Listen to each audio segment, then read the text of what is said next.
Welcome to the Ben Wood Johnson podcast. You can visit Dr. Johnson's blog at benwoodpost.com. Dr. Johnson's works can be found at drbenwoodjohnson.com. You can also support Dr. Johnson on Patreon, the link to which is in the description.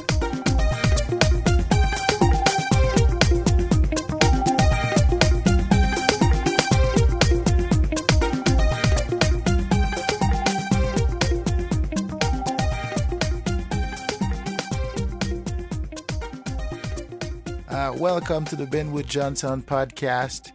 Today is June 18, 2018. This is our fifth podcast. Once again, I am excited.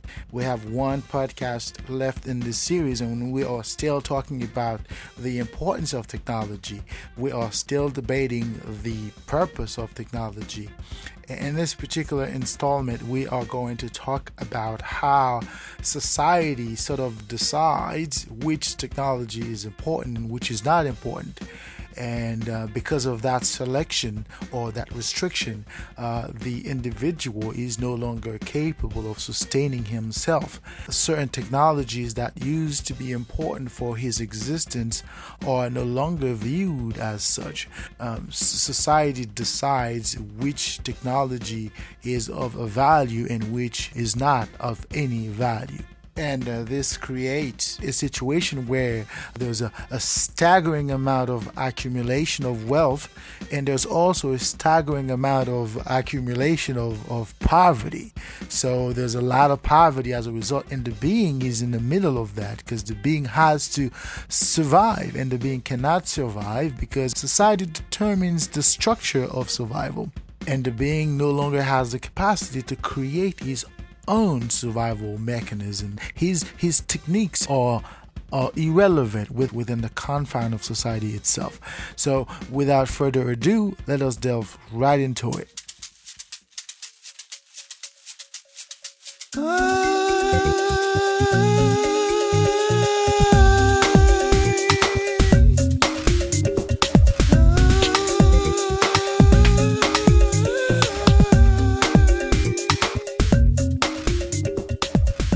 I am doomed to live in eternal conflict because my existence is incumbent upon other beings.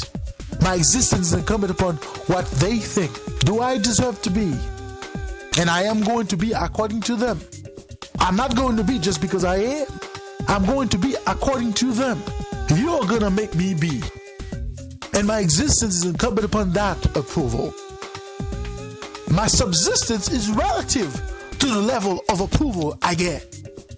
The more approval I receive, the better I'm going to be able to subsist. Because the way it is translated in society is that if I am approved, if society acknowledges my existence, okay, they're going to reward me for being, because they acknowledge that I am. And once they acknowledge that I am going to be rewarded for that. But my existence is incumbent upon how much they acknowledge that I am. If they acknowledge that I am, that acknowledgement is translated into something important. My being is going to be important. I'm going to get a lot of money. I'm going to get a good job. I'm going to be valued as a member of society in that job. I'm going to get a lot of money. And getting a lot of money is going to allow me to subsist longer than any other individual because I have money that others have provided to me. Okay? And that money is going to contribute to my subsistence. And that subsistence is going to feed back to my existence in society. And my existence is going to feed back to me being in society. Okay? Nature does not keep track of great man. In fact, nature does not have any great man. Society does, and keeps track of them, honor them, gives them rewards, acknowledgement. Generations after generations received honor for the work of the man that society greeted as great. Their subsistence is guaranteed, even if they do not have the tools to subsist. Even if they do not have the capacity to subsist. Even if, as per the rules of nature, they would not have made it. But society is going to allow these few individuals to be, to the detriment of the many who are supposed to be. Okay? And this fundamental thing has to be understood. So the purpose of technology has been drifted away.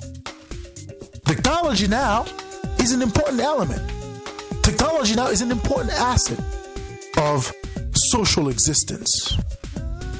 So technology has drifted away from its original purpose, which is to facilitate the existence of the being within the compound of nature. Now, technology becomes this tool that facilitates the existence of the being within the compound of society.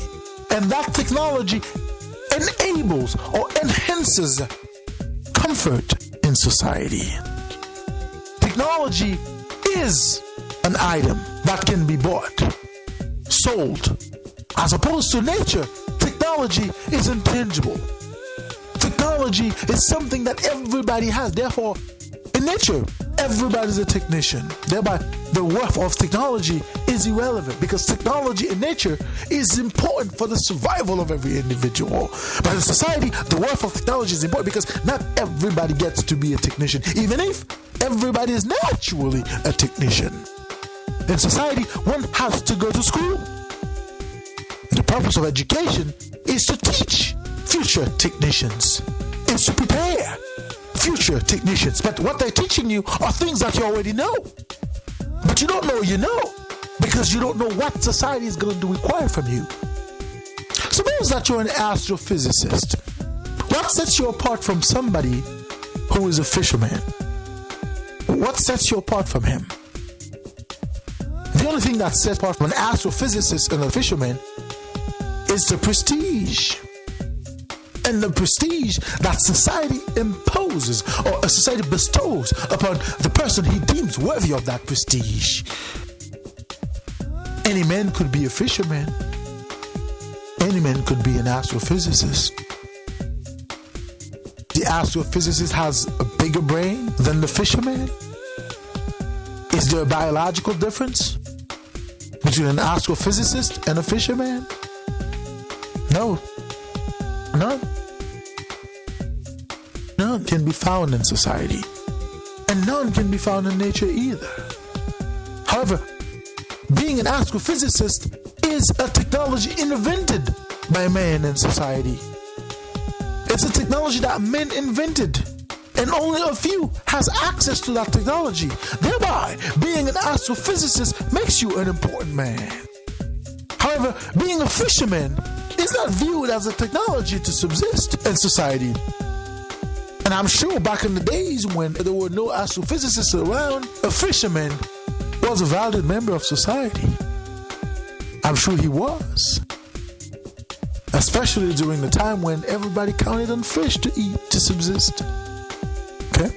And the guy who had the technique to catch the most fish, he would probably be seen as somebody of a certain prestige in society. Okay? But nowadays, a fisherman in most societies is worthless. In fact, where I come from, if you're a fisherman, they don't even know you exist. Okay? So at that point, you become this irrelevant blip in the history of humanity. And you're not even a blip. That is, if you're lucky, you're going to be a blip. Okay? Your existence is not known and will never be known unless you catch a big fish. Then people will acknowledge that you must have had some technique. You must have had some skills. Of course, you're going to find those who are going to say, it was just luck. So in other words, the capacity is always going to be undermined. Okay? So within that context, we have to understand the whole purpose of technology is not to make the life of a few better. The whole purpose of technology is to make the existence of humanity persist. It's to continue the existence of humanity. Okay? In a world where technology is used as technology was supposed to be used, the capacity of a person to come up with a technique that allows others to eat, or a technique that allows the human species to conserve food, okay? It's a technique that should be available to everybody. Because what that technique does, it allows people to subsist longer than they probably could. And that technology, if it were used for the continued existence of nature, everybody should have access to that technology. Okay? Everybody should be able to gather food, to have food, conserve food as long as possible. I mean, if society were coherent, the coherence of society would mean that everything we do would be for the advancement of society, not for the advancement of the few. In other words, if I created a tool that is going to prolong the life of human beings, I should not benefit from it. If society were coherent, okay, but that tool should not be something that's going to make me better than anybody else. That tool should not be something that's going to give me a place in society that no one else can enjoy. But because the tool that I created, I am a valued member of society. Thereby, I have more approval. Thereby, I am offered more capacity to do what? To subsist. Because I'm going to get more money. Okay? Whenever my name is pronounced, people are going to bow before me. Hail the king. Okay? Could someone else created that tool that I just created? Yes. So at the end of the day, it wasn't about me. It was about the tool I created, wasn't it? Yes. But why? Why isn't the tool being used to advance humanity? Why I, as an individual, I am the one profiting from it? Why? Because society is structured in ways that allow a few to make it, to subsist, and that denies the many their subsistence. And the subsistence of the many is incumbent upon their adaptation, their obedience, their acceptance of the rules established by society, thereby making them irrelevant. And they are in eternal conflict with themselves because they know they have to survive. They know they have the capacity to survive, yet they cannot survive. Is there someone somewhere who's preventing them from surviving? Because society does not have a face after all. So at the end of the day, nobody sees that they're suffering in society. It's because society makes it possible. They see that there's a God somewhere who's preventing them from getting what they want. But everything you want in society is something that a man created. Thereby, only a man